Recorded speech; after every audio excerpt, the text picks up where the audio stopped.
while they wait for the trucks to pull out. Yeah.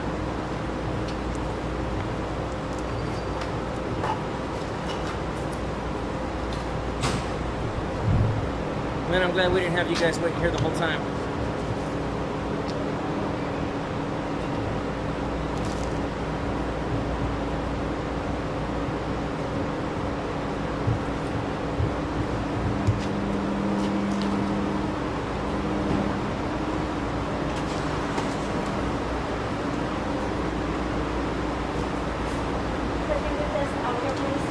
Can we test audio? Sure, Sheriff Javier Salazar, 1, 2, 3, 4, 5. Good.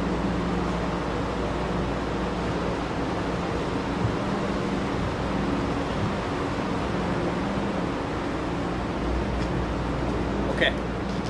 That suspect that you just saw being walked is Stephen David Olson. I'll spell the name S-T-E-V-E-N, common spelling. David, common spelling. Olson, O-L-S-E-N. Date of birth 5/4 of 59. Mr. Olson, as you may recall from a couple weeks ago, we had a cruelty to animals case involving some horses that had been starved. We took those horses into custody on August 13th, and many of y'all were given the opportunity to come to the veterinary clinic near Floresville where we had those animals graded and checked out. They were taken from there to Meadow Haven, but this stems back, as I mentioned, to August 13th when we received information on these horses being starved.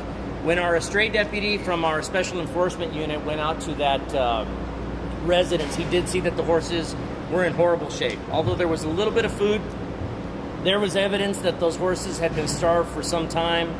There was no grass to speak of. The horses were very, very skinny. One of them, in fact, couldn't even get up from the ground. There was no water to speak of, and in fact, some of the wooden poles that were holding up the fence in their enclosure had been chewed through, where these horses, just kind of in desperation, trying to get some sort of nutrients into their body, started eating the treated wood posts, which is actually not great for them, obviously. Our deputies did a great job of putting the case together and getting those horses collected up. I actually helped out with that collection. These horses were very, very wild, probably due to their state of neglect, probably due to their lack of trust of humans, understandably so, and lack of human contact. These horses were very, very skittish and pretty wild. One of them, in fact, kicked the veterinarian that was treating them while we were out there, kicked that veterinarian in the head because of the advanced state of just being wild that these horses were in. At any rate, these horses on August 20th were awarded to us by the Justice of the Peace that heard the case. And these horses, since this time, have been in the care of Meadow Haven Horse Rescue, which is out near Nixon Smiley area. My understanding is that they are improving, and we should be getting some pictures from Ms. Darla Cherry over at the Horse Rescue very soon for distribution. Mr. Olson does face 10 counts of animal cruelty to livestock animals by way of torture. There were 8 horses, but he does face 10 counts in total, because 2 of the mares were pregnant. And so the horses that are obviously the unborn horses that those 2 mares are carrying are now considered victims as far as the torture, so which led to the 10 felony cases. Esta tarde nosotros estamos dando más información tocante un caso de crueldad a animales. 8 caballos y yeguas que fueron llevados a un veterinario en Floresville el día 13 de agosto. Estos caballos ahorita en estos momentos están en una organización que rescata animales. Están bien, están aumentando de peso, pero en este cargo este sospechoso estaba manteniendo estos caballos, pero sin darles de comer, sin darles agua. Y pues obviamente estaban en un estado de crueldad. Ahora nos dimos cuenta que 2 de esas yeguas están preñadas, y pues por eso este sospechoso se enfrenta con 10 cargos de crueldad a animales, y él ahora está en la cárcel.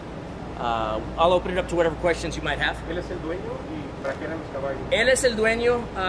En el día que nosotros nos llevamos estos caballos, nosotros figuramos que algunos de estos caballos eran de valor, de dinero, y ahora, hablando con el sospechoso, nos dimos cuenta que varios de estas las yeguas, a él le costaban varios miles de dólares.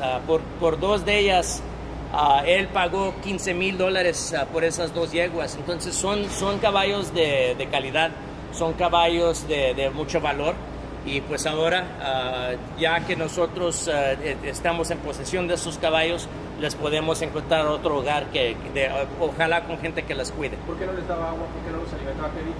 Solamente que se le hacía dificultoso llevarles la pastura, pero él vive ahí cerca de sus caballos, y uno ya sabe cuando alguien tiene la responsabilidad por caballos así, está en el dueño cuidarlos. Is there any way you can say that in English? Yes, sir. The question is the value of these horses. You know, on the day that we made the seizure, we could tell just based upon the quality of some of these horses that they seem to be high quality. In talking to the suspect, we were able to determine that two of these horses did cost him in excess of $15,000 to purchase. So they're very high dollar horses that obviously it's a waste to treat any animal like that, but even more so when you're paying that much money for a horse, why not take care of it or give it to somebody that can, or sell it to somebody that can. Certainly the condition that we saw them treated like was just heartbreaking, but now that they're with a rescue group that works closely with us, hopefully we can get these horses to a good home. And any indication as to why he was or accused of neglecting these horses? The excuse that was given is no excuse as far as I'm concerned, that it was just difficult to get hay out to the horses. I mean, they literally lived in his backyard. His house was right there, and the corrals were right next to his home. That's not an excuse for not being able to take care of those horses. If it's just that difficult, because he's an able-bodied man, if it's just that difficult to get to the feed store and buy a bale of hay and throw it over the fence, or crank a water hose on and fill up their water bucket, if it's that difficult, get rid of them, give them away, sell them to somebody that can take care of them. But to me, that was just an invalid excuse. 10 counts of animal cruelty to livestock share. What does that look like in terms of punishment if found guilty? Well, each one of them is a felony charge. Oh, wow. And I mean, he's looking at some considerable jail time. If he's adjudicated guilty of these, so it's some serious issues that he's got himself in at this point. But thankfully, the horses are safe. ¿Cuál es el mensaje para la comunidad después de ver esto?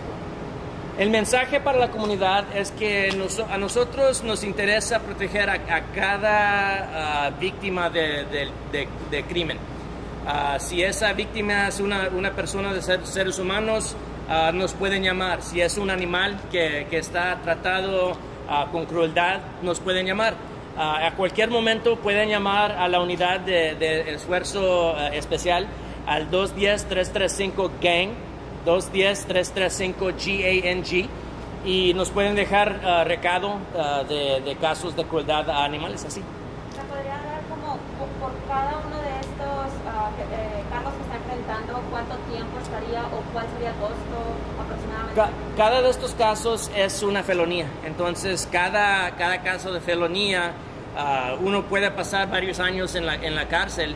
Y eso es por un caso. Este es 10 casos de crueldad a animales. Entonces, este sospechoso se va a enfrentar con años en la prisión si no hace algo.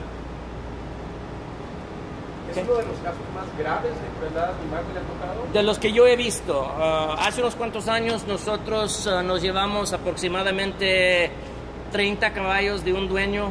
Entonces, ese fue el más grande. Pero de la condición de animales individuos, este es el peor que yo he visto. Okay. Thank you so much. Quería preguntarle sobre la nueva ley de armas que se está aprobando. Quería saber su punto de opinión y si están pensando tener alguna precaución acerca de esta nueva ley. Bueno, en mi opinión, lo último que nosotros necesitamos es más armas en las manos de personas que realmente no tienen negocio tener armas, sino que no tienen entrenamiento. No sabemos quiénes son, no sabemos qué clase de herramientas ellos están usando. Entonces, para mí, no muy bien me gusta, pero ahora que es la ley, nosotros tenemos que respetar eso y tenemos que asegurar que nuestros